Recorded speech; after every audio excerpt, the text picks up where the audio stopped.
All right. Well, my name's Dave Pasgan. I'm the CEO and co-founder of Liftology. I've been in franchising for about 15 years. That started with a company that I co-founded in 2008 called 101 Mobility. And that company is a franchisor of access and mobility equipment, very similar to Liftology. I had started that company with a couple of partners. We franchised in 2010 and scaled it up to today 100, currently over 100 locations of that brand in existence. And I continued to lead that company until 2020. I left there in 2020 and pursued some other ventures in franchising. So I spent, the last 5 years scaling a different brand in a different industry, helping to, build out a system for a founder of another brand. And then at the end of last year, I turned over the CEO role back to the founder of that company and started kind of refocusing my attention back to the mobility and access space.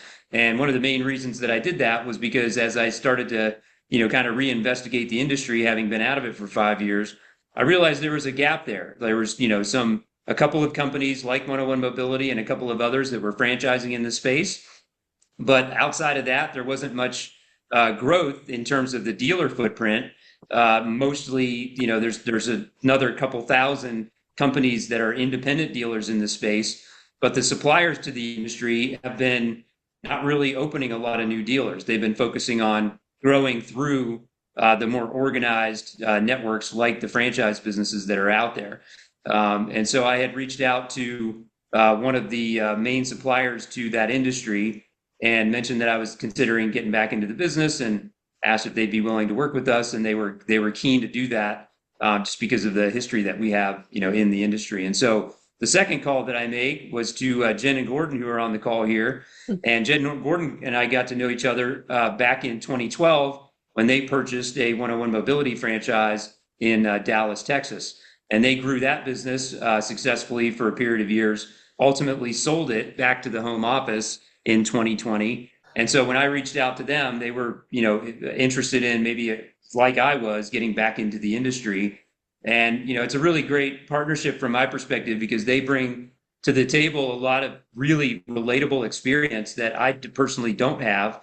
I've always been on the franchisor side of things. Jen and Gordon have been on the ground game, right? So they built a successful operating location, grew it significantly enough to be able to sell it to private equity. And so they know the day to day and how to build. And, aside from being lovely people and great partners and really smart, they also have a lot of, really a really relevant experience in the industry. And so that's a little bit of my background. And Jen and Gordon, you should probably introduce yourselves as well.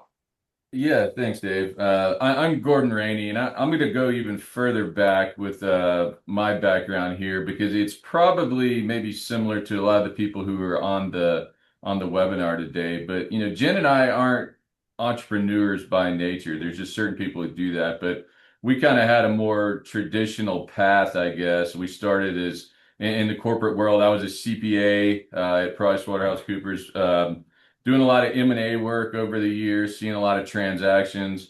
Eventually decided, because I noticed everybody around me had MBAs, so I kind of thought that that was the path that I needed to go down and go get that on the resume. So ended up with an MBA, came out, and I actually kind of got my dream job there pretty early. And the interesting thing about that was, when you get a good job at a good company, no one ever leaves those companies. So I kind of learned pretty quickly that there wasn't a lot of opportunity for advancement. I was 30 years old. My boss was 35. His boss was 38. His boss was 41. So, there wasn't a lot of places for me to move upwards. And I was kind of at the whim of the clients and the structure there for how my day and my week went. So, that's kind of something that got us thinking about moving into the franchising world. I will tell you, that was kind of hard for me. I'm typically fairly risk averse by nature. And then I also had a background in financial due diligence and learning to look at companies and tell you everything that's wrong about those companies and why it won't work. So that's just kind of what I was in. So we went through a lot of opportunities. We had a broker at that point showing us dozens and dozens of things, and nothing ever really clicked. But what did happen was my own father ended up with a mobility challenge. He had some complications from a surgery and had a knee issue and ended up in a wheelchair for a couple of months. And we bring him home, and there wasn't a good way to kind of get him upstairs into the bathrooms and into the bedroom. So he basically lived on a couch for a couple of months with nurses coming in. So that happened, and then coincidentally, somebody approached us a couple weeks later about a mobility company, and that was one-on-one mobility. That was Dave and the team kind of pioneering this industry. It wasn't something that was well known. It's a niche product category, but they were starting this out on the East Coast and kind of North Carolina area. So it really just clicked with me. I literally just lived through this scenario for a couple of months with my own father, and now somebody's pitching me an idea of a mobility business, and there's not a lot of people doing that business. So it made perfect sense to me. So that was kind of the light bulb moment there. This is what I've been waiting for. So we kind of made the jump into that, and as Dave said, we started out and we were in Dallas, and we grew and we expanded. We had a multi-state territory with 4 physical offices, and honestly, we were continuing to build and grow into that market even after 9 or 10 years of being in it. So there's just a lot of opportunity there, and now we're coming back to do it again. I'll chime in quickly. I'm Jennifer Rainey. So Gordon and I, you'll learn, have a pretty similar background. And we've worked together for probably almost 15 years now. So that can be, fun, adventuresome, and all the things. But I have also a finance and accounting background. And then I worked for Deloitte for about a decade or so. And I kind of veered in a different direction and went into the sales and marketing space, business development, that sort of thing. So worked on our CFO program out of New York. Luckily, I was able to bounce around as Gordon went back to school. And so I actually completed a master's degree at NYU as well. And so, but really our work backgrounds are semi-similar, especially starting, 12 or 15 years ago when we both took the leap into one-on-one mobility. So I think originally, our plan was probably like a lot of you, we were a little bit nervous. So Gordon was going to start it and I was going to stay back at my day job. And it was almost instantly that we decided we were all in. This was what we were going to do. And I stepped out as well and joined him literally within month one. And we've been doing it ever since. Hi, Jen, I was hoping, can you, what was the discussion like between both of you when you decided that you were going to step in? Yeah, so we, funny enough, I was kind of trying to double, right? I was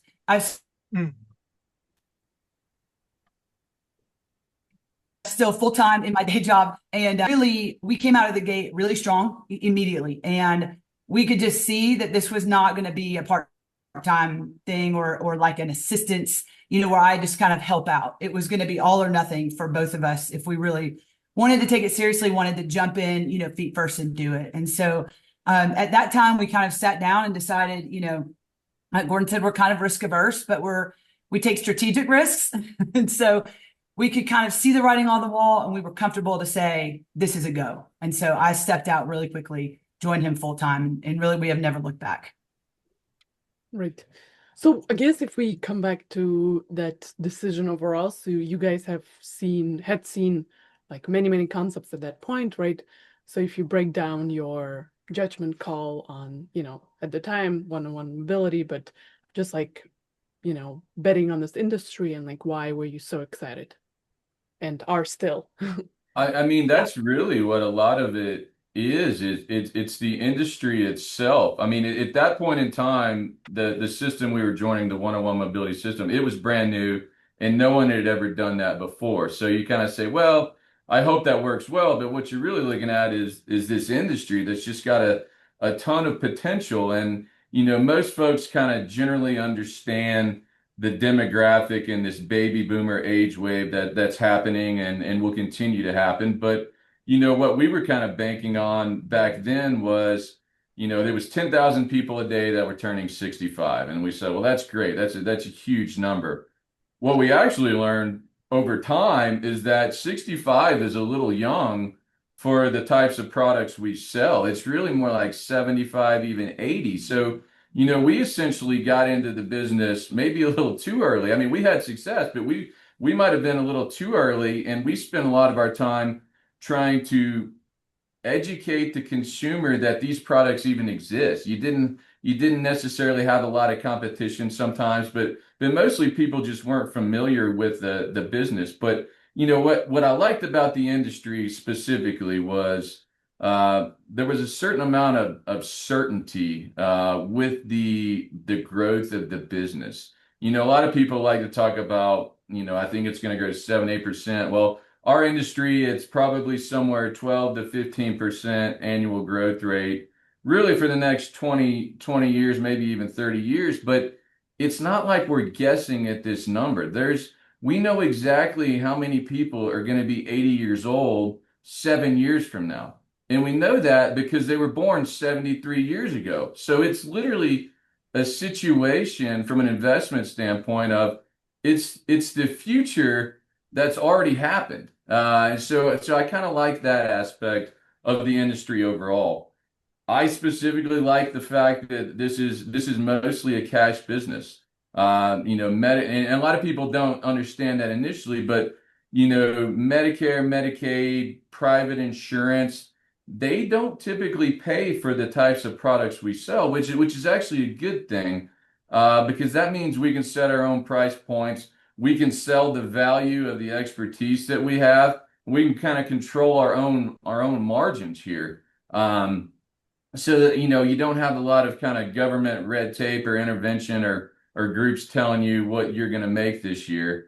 I also kind of like the fact that it was kind of a non-trendy, non-cool business. It's not as cool as owning a bar or something where your friends, or a restaurant or something like that. It's kind of an afterthought that people don't necessarily like to think about, of helping people with physical challenges or disabilities.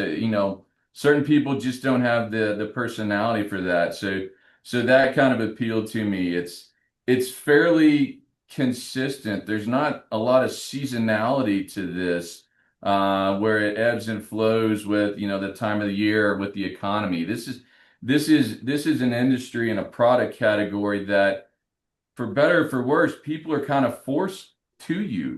They're calling you because they have an issue, a challenge, a need right now. They're not calling you because they think it's cool to have a stair lift in their home or to have a wheelchair ramp or something like that out front. So you kind of get people coming to you because they don't have another option and they really need some help. And then, to kind of even layer onto that with a more recent idea that I've been thinking about is, this is something that AI cannot replace. I come from a finance and accounting background, and, I see a lot of my friends who are bankers, and, they're kind of getting consolidated, getting outsourced. There's a lot of things that AI is going to take over, but this is not one of them. There's a physical nature to the evaluation process and going into somebody's home. And then certainly there's a physical component to the actual installation of the products themselves. So it's not something that's about to be replaced in the near future, because it just literally can't happen. So that's kind of the things I liked about the industry overall. You got a high price point on the products, and you don't have to have a whole lot of employees to get these businesses running. I have a little bit on that too, Gordon. You mentioned, not having a lot of employees. I think that was important to us. We weren't really looking to manage 50 high schoolers or, 20-year-olds. There's business models where that works, but, that can bring a lot of chaos to your life. So we really like the model of fewer, sort of more critical and higher quality employees that would stay with us for a long time. That was really important.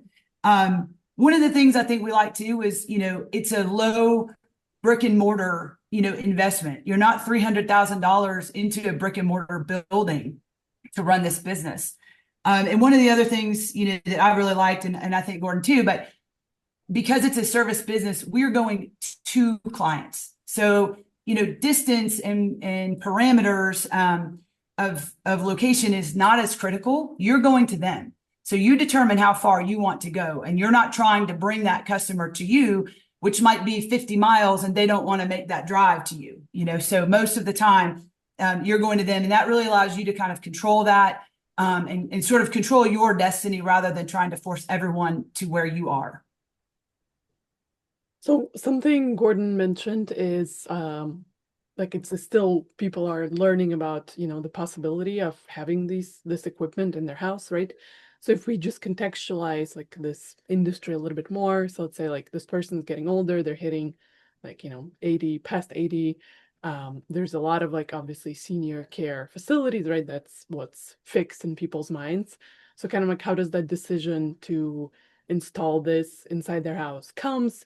How do they find you, and how is this like related with like you guys building awareness in the market and putting it into people's minds? Yeah, I mean that's still the challenge to this day is letting people understand that there is another option. I mean, my own parents went through this too. You know, they've kind of been told and trained that, hey, you know, when you get older, you have to move to a one-story home or you have to move out of your home. Well, that's really expensive. And honestly, these people, you know, these customers don't want to move out of their home. And then they're what? They're going to move into a nursing facility or some kind of assisted living that's 6,000, $8,000 a month. You know, that's the kind of numbers it is for moving into a nice facility. But the answer is if your problem is getting up and down your stairs, that's a straight stair lift. That's a $4,000 price tag and a half a day installation, and we can do that tomorrow. So it's a real easy conversation, and it's very common when somebody finally, you know, invites you into their home and you get to go do an evaluation. They tell you they're thinking about moving. I say, well, let me, you know, I can put a lift in this week and you're going to break even just from dollars and cents. You're going to break even in 1 month of what it would have cost you to live in another facility, and you don't have to move out of your home. So, you know, you've got a real big selling point here. The problem absolutely is not enough people know about the products. Even 10, 15 years later, it's still considered a niche product, and you still kind of have other sources that are telling everybody that they need to move out of their homes, they need to move into a facility, move in, you know, do whatever. But there is a very easy, cheap solution to what they're facing. I would just chime in here real quickly. There's been quite a few studies out there and surveys done, you know, as people start to face this situation in their lives, and the response rate of I want to stay in my home as long as I can is like 90%. Not surprisingly, right? Like if you're 85 and you're starting to struggle, you know, do you really want to deal with a move? No, nobody really wants to do that. And so, you know, providing solutions that extend the livability in their current home, even a couple of years, is not only a meaningful savings when compared to, you know, going into some sort of a living facility, but it's also just what they want. You know, they just really don't want to have to move in. And many folks are not, you know, at a level of disability where they need around the clock care. They just have a two-story home and they have trouble getting up the steps. Well, that's a fairly easy solution for us. Like that's something we can solve pretty easily. And so there is a, like Gordon said, you know, a little bit of an educational component. Like a lot of times people don't really realize that this solution is available. So it is, you know, on us in our industry to really tell that story. And a little bit, you know, there's quite a few companies in the space that are out advertising, and some of them are on TV and things like that. And we actually think that's great. You know, we're not planning. We never did TV ads at 101. We're not planning to do them here. That's a different kind of ball game versus the way we go to market. But the fact that there are people advertising stair lifts and other types of equipment on TV benefit us in the long run, because they do actually, you know, educate people about what's available and what's out there.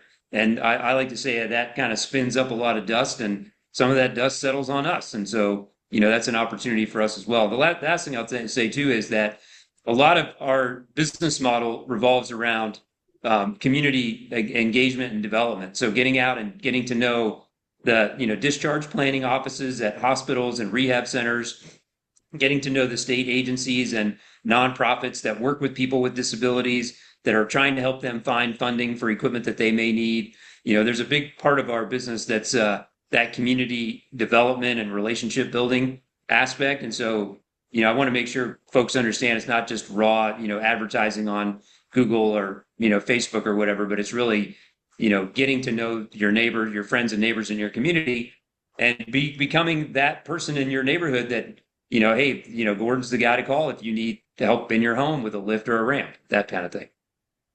Right. So the natural kind of a question, so it's very dependent on this very specific, unique equipment, right?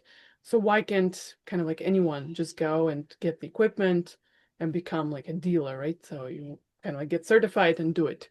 So why do you need one-on-one mobility like Liftology? Why do you need this business to be Yeah. around it? I'll make a couple quick comments on that. The industry used to be like that. There were a lot more dealers maybe 10 years ago than there are today. And they were prior to 101 Mobility, the entire country was just independent dealers that were either very local or in some cases regional, but they were typically pretty small. And it really was like you described, like the barrier to entry to get into the industry was relatively low. And it was also a relatively level playing field because you were just competing with the other dealers in your market. And there wasn't anybody that was a dealer in your market that had any kind of systemic advantage over you. That has changed. What's changed is with the advent of companies like 101 Mobility and some others, there are now companies out there that have more sophistication. They have, buying power. They have economies of scale. They have ability to build, brand recognition in a market, and things like that. And that has made it more difficult for, independent dealers to not only survive, but, really thrive in this kind of marketplace. And, just a good example would be Jen and Gordon and I were visiting our key supplier in Wisconsin last week, and they told us that they haven't opened an independent dealer in their network in over 6 years now. The only new dealers that they've been adding are coming from networks like, 101 Mobility and Liftology and so on. And when I asked them why that was, they said, well, it's just, they really don't know how a brand new, kind of fresh off the boat independent dealer is going to compete in the market when you've got these, bigger companies that have built advantages that are going to be really hard for them to overcome. So it's unlikely, especially if you want. Now there are still manufacturers that will open, independent dealers, but the company that we work with is the best and the well known, the most entrenched. They're a 45-year-old company that's the one everybody wants to have, and they won't open you. Like if you just go knock on the door and say I'd like to be a dealer, they're like, yeah, we don't do that. So it's more increasingly difficult now for someone to just kind of independently get into the business. There's also a bit of a patchwork of legislation and licensing and stuff that you have to figure out. These are all things that, we have a lot of experience in. And so, we know how to navigate that. And if you're just kind of coming in with a fresh start and with nobody to guide you, without, somebody like Gordon and Jen to help you figure these things out, it's going to be really difficult. Right. So transitioning from equipment to hiring, like employees. So we have a question from the audience from someone named Sam. So it asks, speaking of managing employees, what talent pool are you hiring installers from, given that it's a niche industry? Carpenters, can they easily be trained on installing the equipment? And if yes, doesn't that mean barriers to entry are low?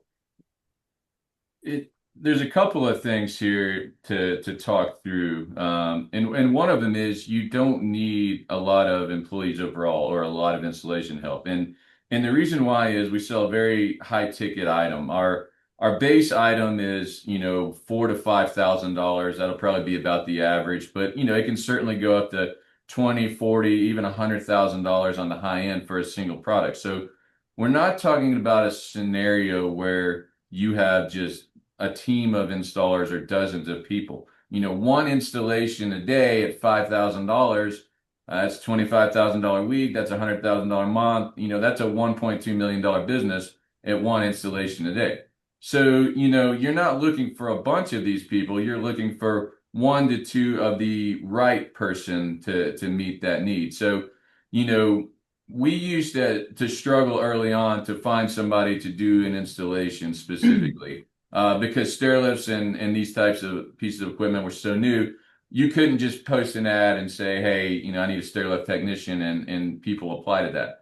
So what you would do, and it's still relevant today, is you do go find somebody with general kind of technical skills, tool skills, and maybe they're coming out of they did some HVAC work. Maybe they worked at a mechanic shop or a body shop. they're coming out of a trade school, a welding school, something like that. Somebody who generally understands how to turn a wrench and a hammer. And you can take young people and train them fairly easily to get into this stuff. Now, there is some licensing components in certain states and certain areas that, all of a sudden might require you have to have a couple of years of experience or a certain number of hours of experience, or you have to be able to pass a written skills test. So that does come into play. So you will have to figure that out potentially in some markets, and maybe you have to go get somebody who now all of a sudden has 3 or 4 years of experience in the industry. But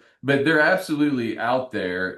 They can be found, but they could also be trained internally. We did it multiple times. My background's finance and accounting. I did installations for the first 2 years of the business. One, because I wanted to learn the product and how it works, but two, I couldn't find another installer at that point in time. And then when I started hiring installers, we were growing fast enough that I still kept doing installations for a while. So, I'm somebody who didn't own power tools when I left my desk job, and all of a sudden, 2 years later, I'm a certified elevator contractor. It can absolutely be done. So, a lot of people ask about the hiring specifically on the tech side, and it's not nearly as hard or as complex as most people make it out to be.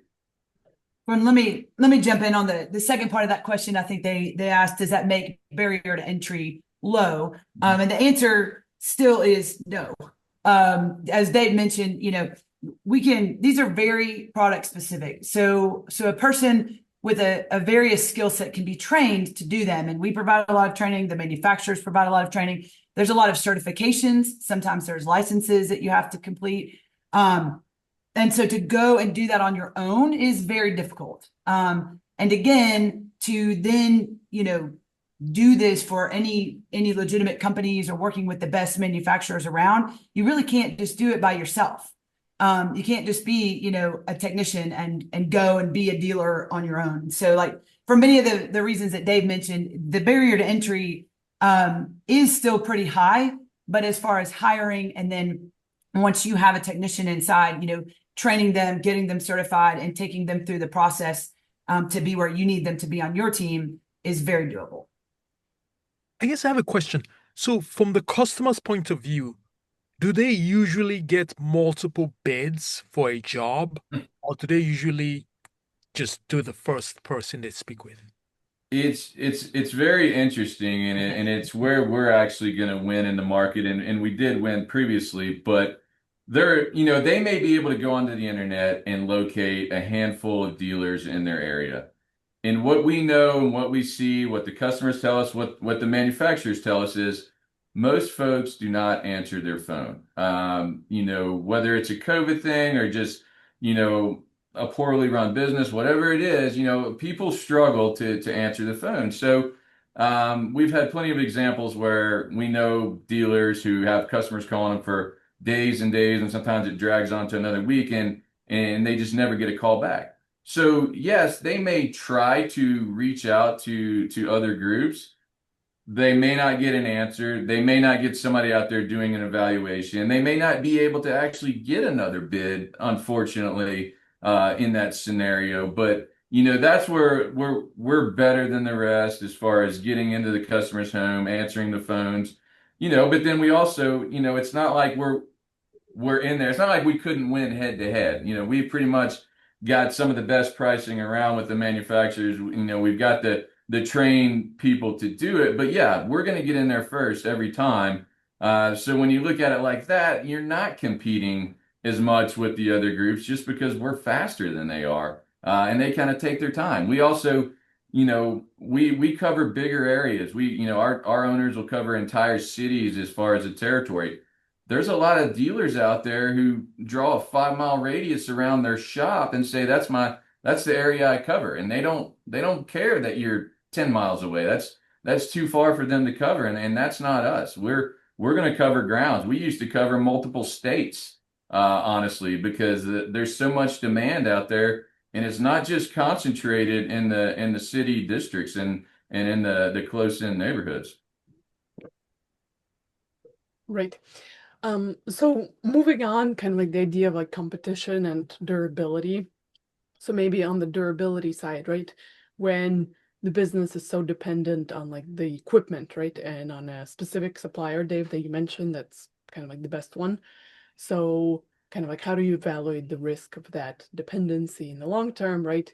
It's like for franchisees, let's say they have the franchisor, there's a certain royalty, right? And similarly, just for the whole like liftology business, right? As a whole, the dependency on the, price that this supplier charges for the equipment.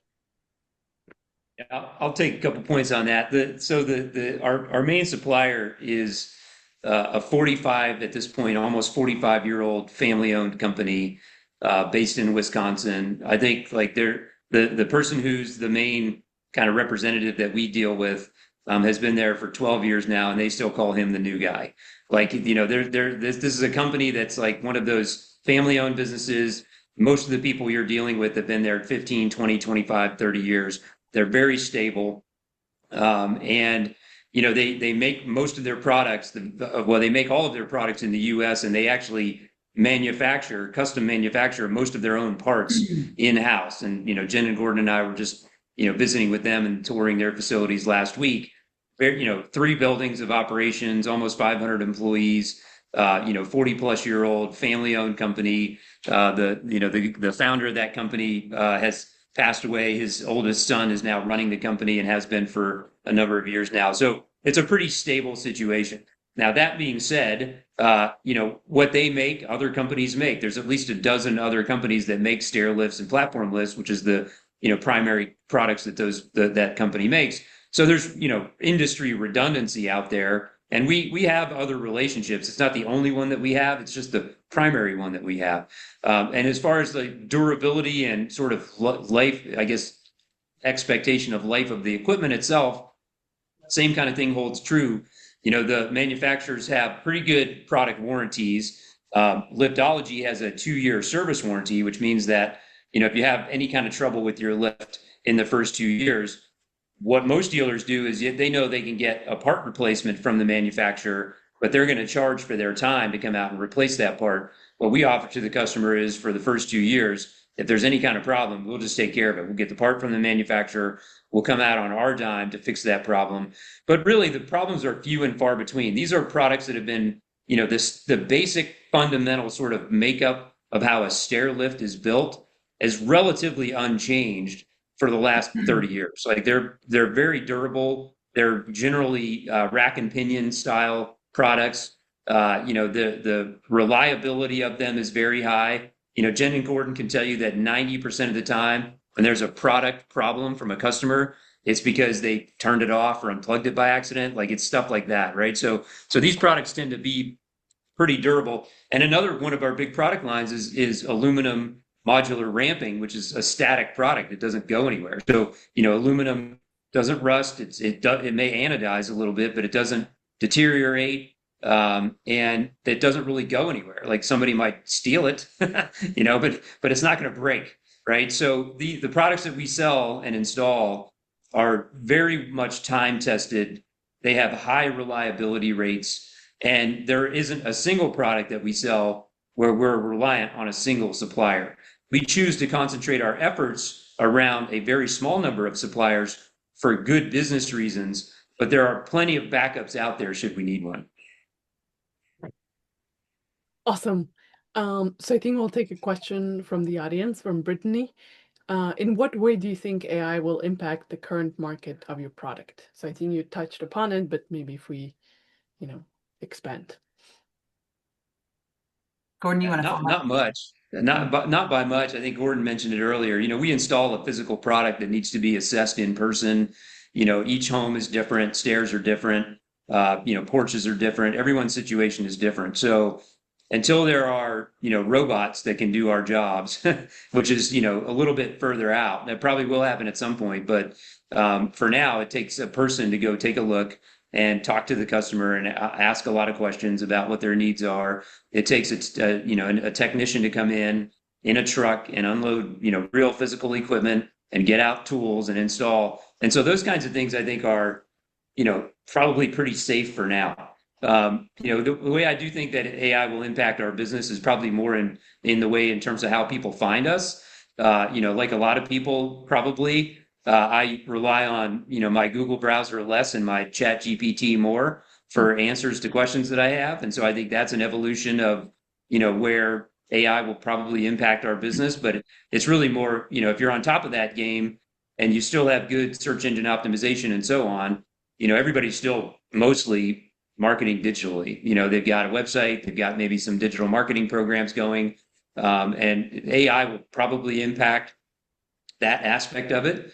But in terms of the actual products that we sell and how they actually get installed and so on, it seems like low likelihood. Gordon, I think I stepped on you. You're about to make a comment. No, that was a lot of the same I was going to say. I think it's absolutely going to help us on the marketing side, and here's why. Because the product is a little bit unique, a lot of people don't know the right terminology or word to use. They don't know stair lift, a stair chair.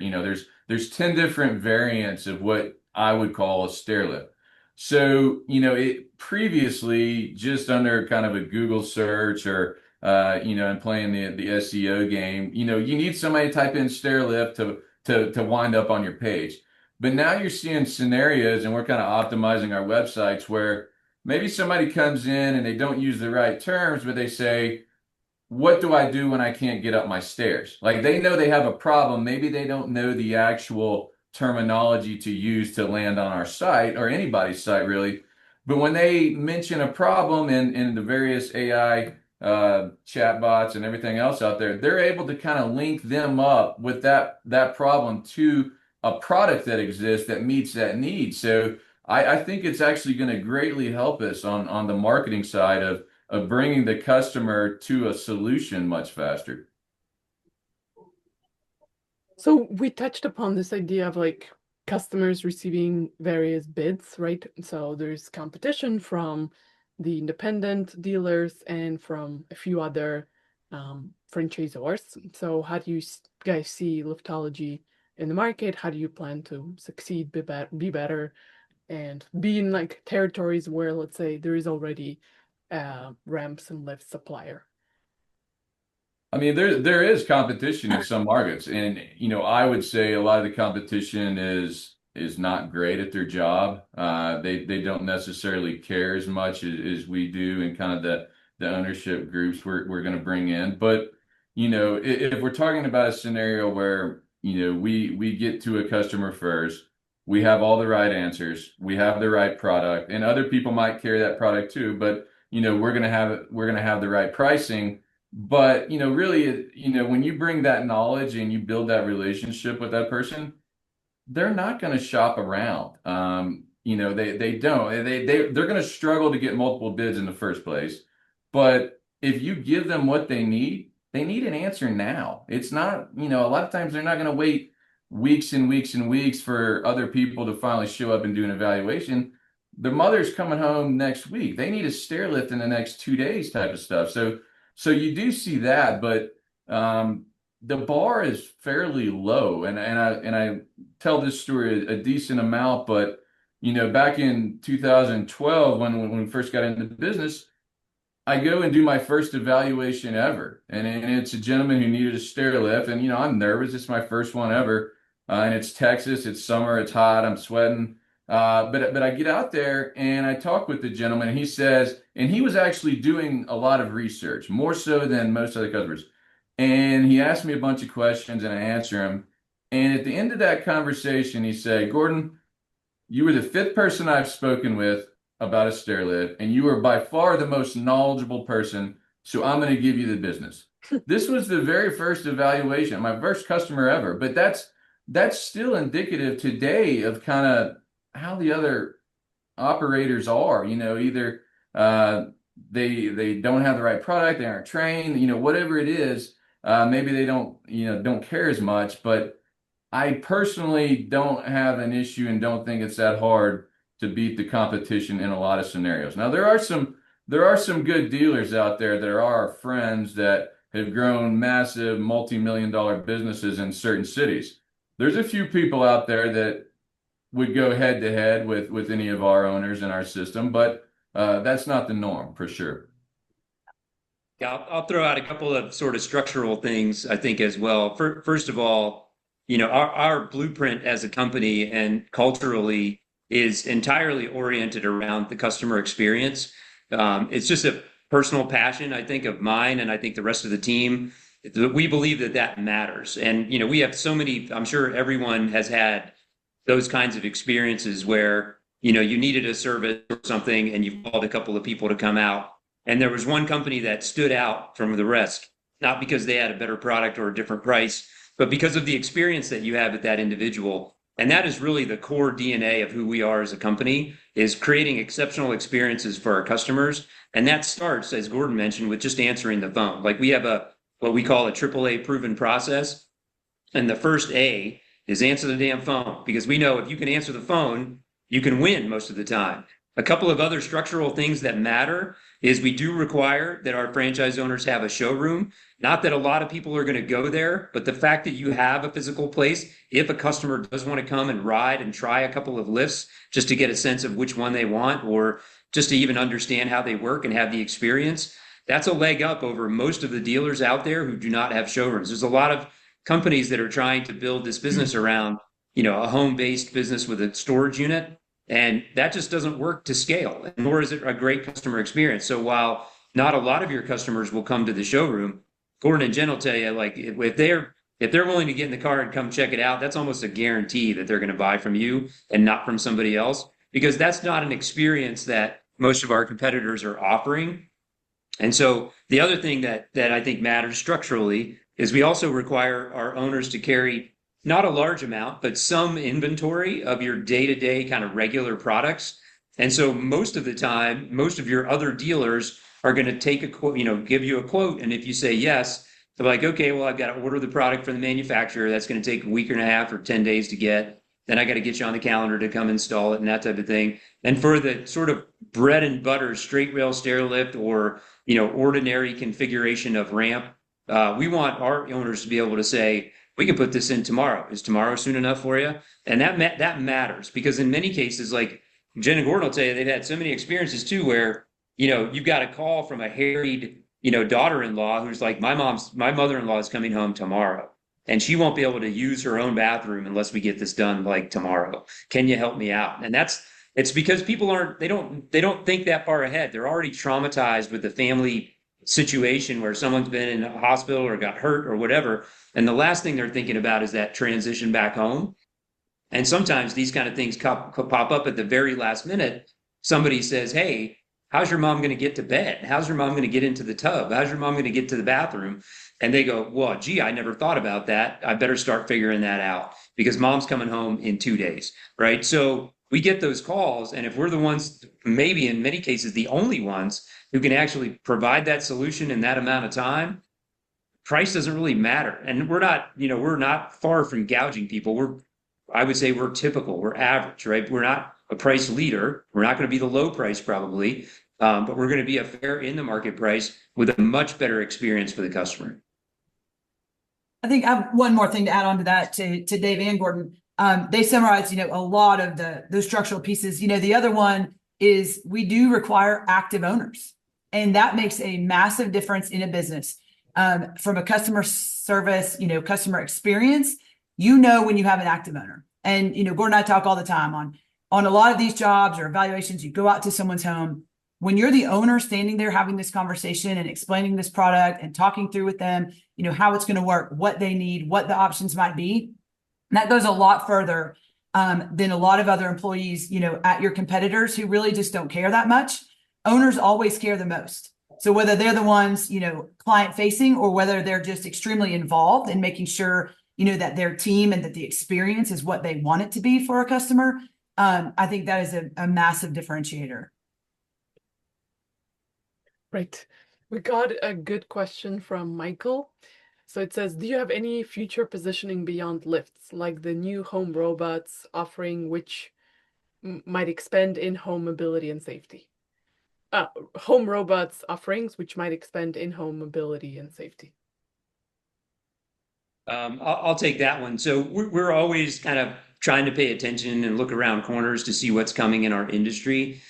probably before we see robots in people's homes, you'll see more increases in home automation. And so, so light switch control, television control, other things in the home, closing and opening, windows and doors and things like that for people that may be in a situation where they're still living at home by themselves or at least part of the day by themselves, and they need, to be able to navigate those parts of their homes. So that's something that we've got our eye on. There's a whole industry around home automation that, may be an interesting, I think, complement and adjunct to what we're currently doing.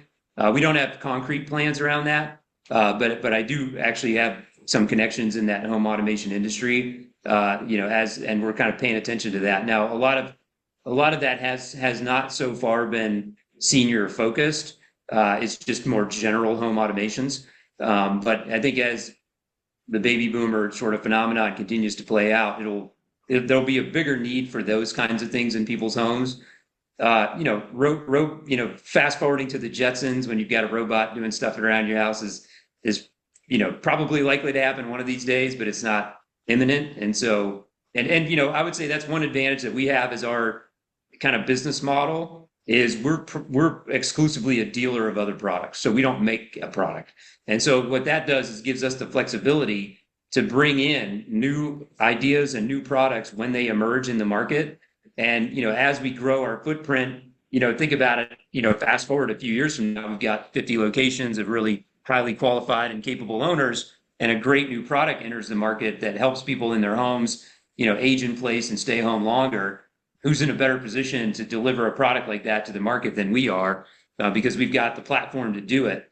And so we're, aware of those kind of innovations. Like, I'll give you an easy example. One thing that's become increasingly popular are in-home elevators, not shaft weight driven elevators, but more of the, they call them through the floor elevators. So you cut a hole in your, first floor, the ceiling above you in the first floor, and you put an elevator in that goes between the first and second floor, but it's shaftless. And so we already offer some of those products. It's a little bit more advanced. We don't advise a franchise owner like, hey, go sell an elevator on day one. Like, let's hold off on that. But that's an emerging product category. And actually, you'd be surprised at how cost effective that has become over the years, mostly because of the elimination of a hydraulics room and a shaftway. So now you're talking about elevators that are very similar to a platform lift. They ride up and down a set of rails, or even, drum driven elevators that have some, mechanics to them, but they've gotten a lot more affordable over the years. And it's actually in many cases a pretty decent alternative to let's say, curved rail stair lift. If you got a complex staircase, it might be easier to just put in a through the floor elevator. So stuff like that. And like I said, we have the flexibility to bring in new innovation and new products kind of at our leisure, because that is our core business, is to be a dealer of others' products.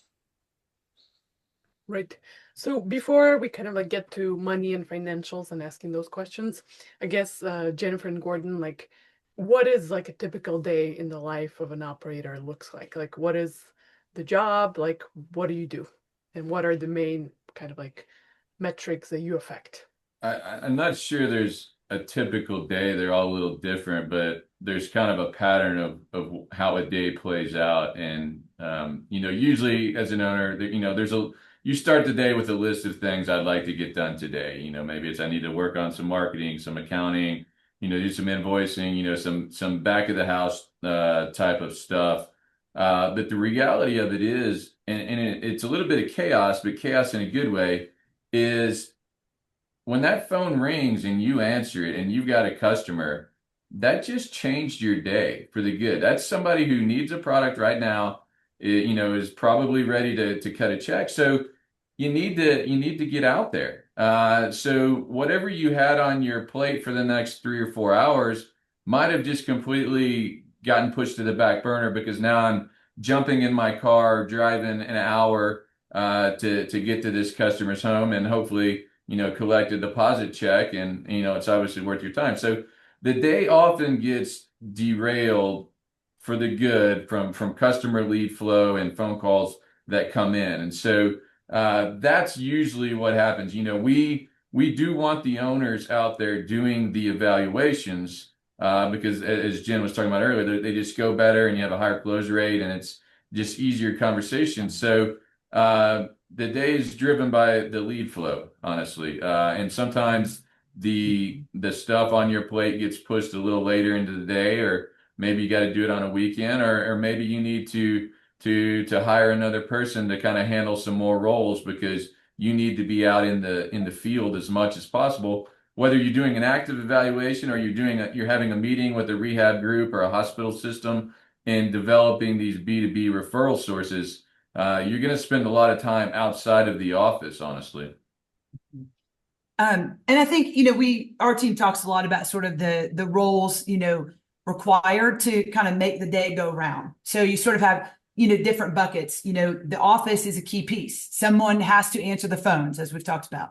And you want to train that person so they have really educated conversations and connections with people, not just, take a phone number, someone call you back. Not just let's get you on the calendar. Let's get you on the calendar, but first let's talk in depth about what you need and what we can do, right? Because we know that the more we can connect and provide that information up front, then we schedule an evaluation, it's just going to go better. We've already made that connection. So you have, kind of the phone and office person is extremely key. I'm going to mention, hopefully owners are out there, doing evaluations day to day, meeting with rehab centers and hospitals and building that B2B side day to day. And then you have sort of the installation component. So your technicians will be out actually executing those installations that you have sold. Back on the office side, once evaluations are done, you're building a quote, you're following up with the customers, you're scheduling installations and kind of just managing all of that piece. So those are sort of the big components that make it all go around day to day on the ground. Right.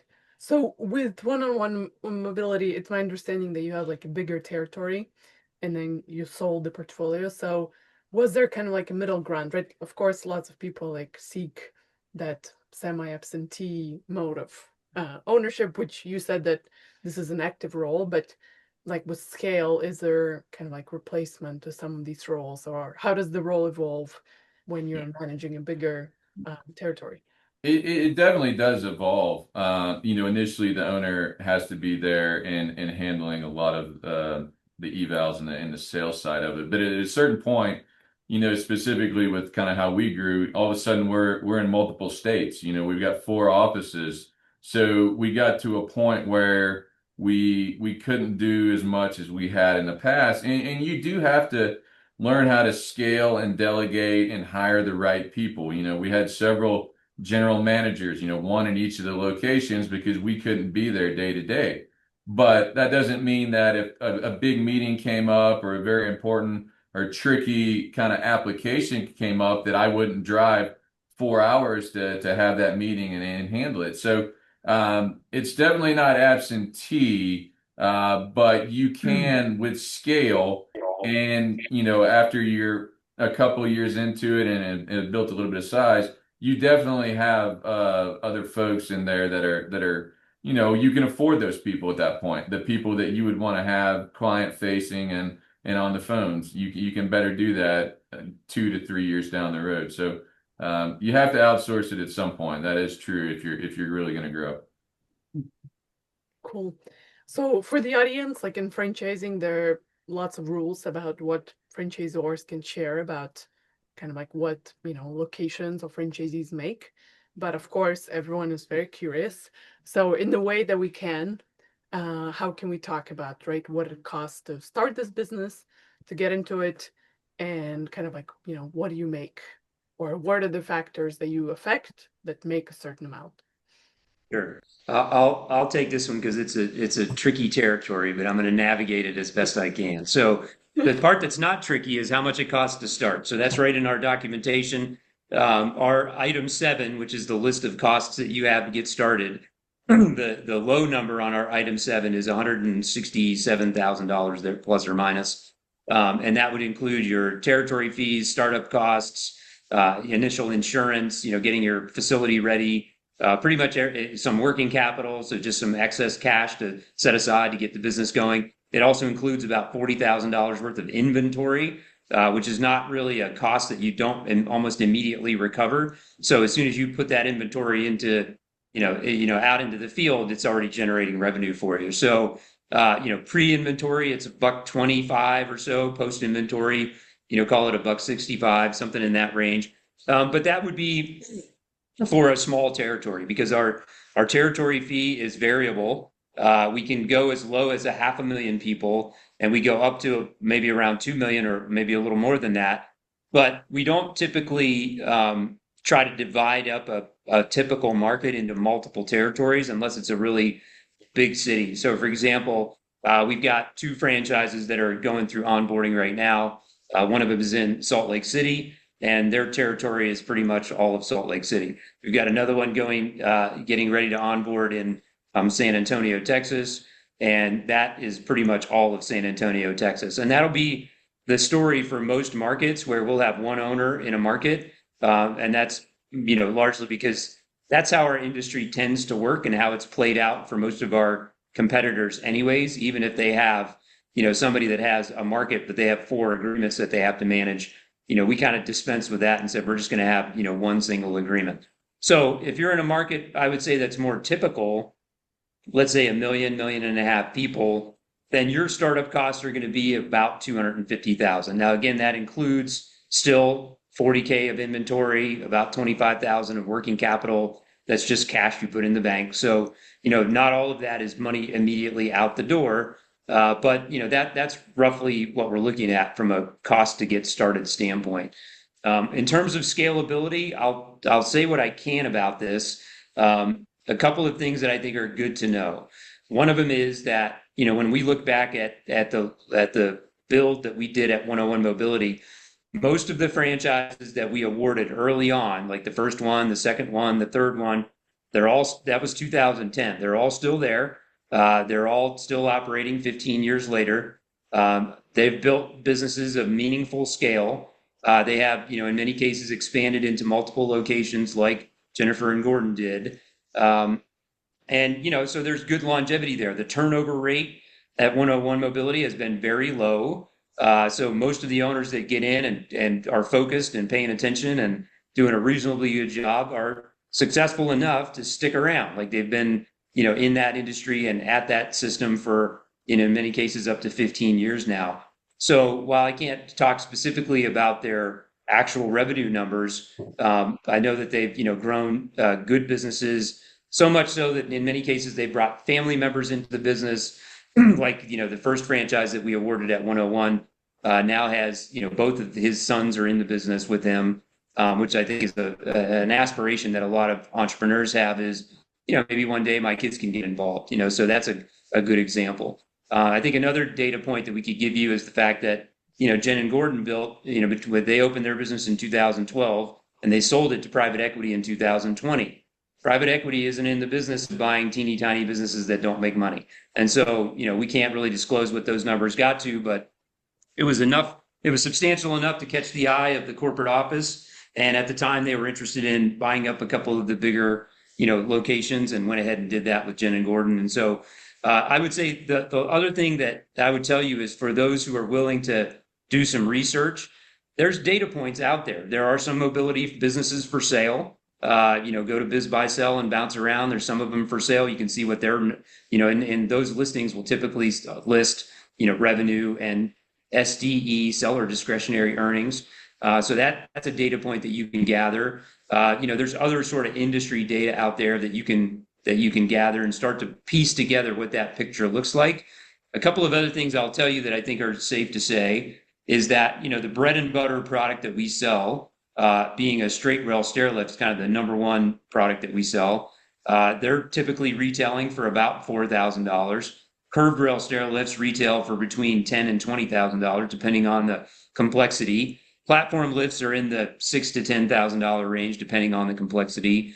Ramp configurations are, we sell portable small ramps that may be as low as a few $100s, but if you're installing a modular ramp system, that's usually several $1,000s. So that's kind of, I guess, an idea around like typical, ticket would be for products that we sell.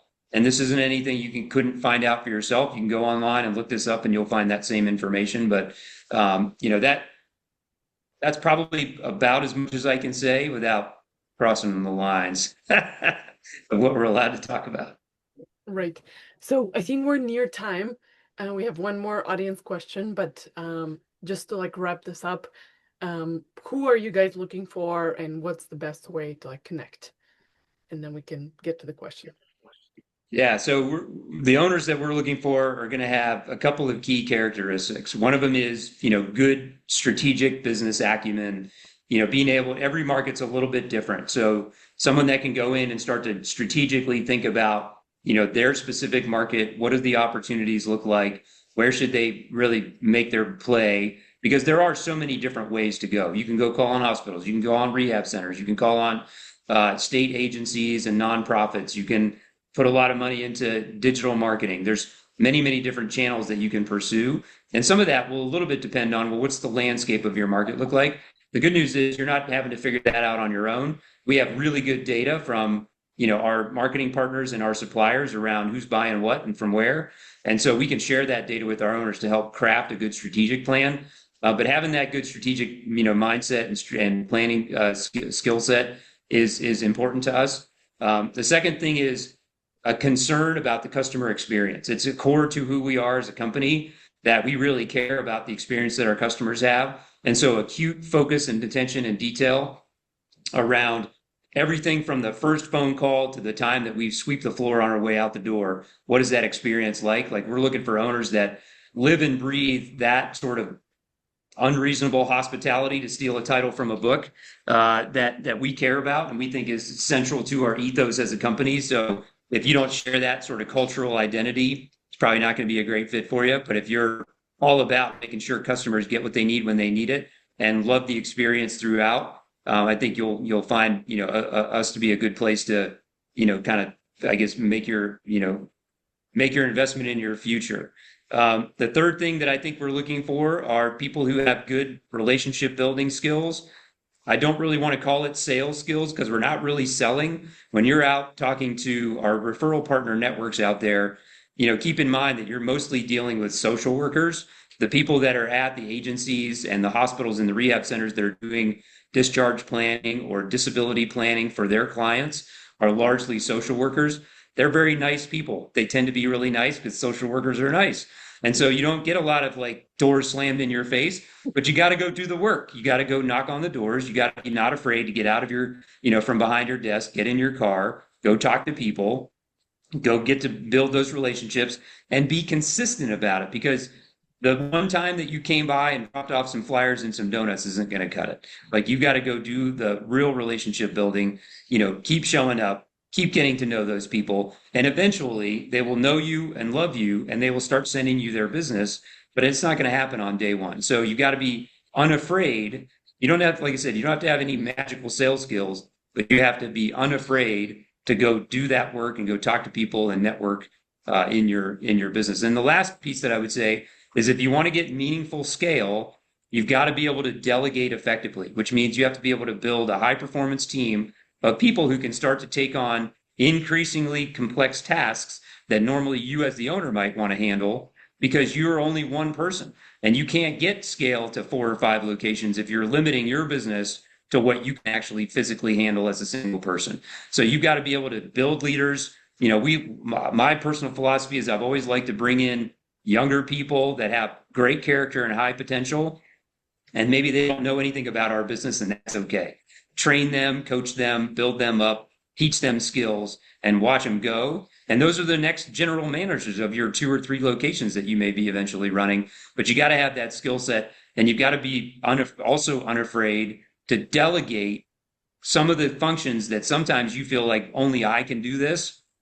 That's not a good place to be if you're trying to scale a business. You really want to kind of build your team in such a way that you can escape the business and go on vacation and not have to be there every day for the wheels, for the trains to run on time. And so that team building skill, I think, is really important. So I know we're over on time. I'll shut up.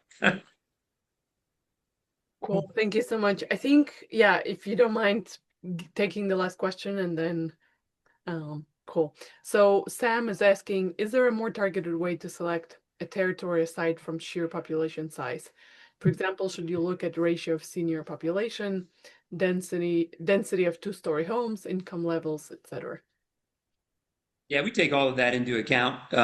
Population is just the way we define it, and we use zip codes and population. So those are the 2 like ways we define the territory.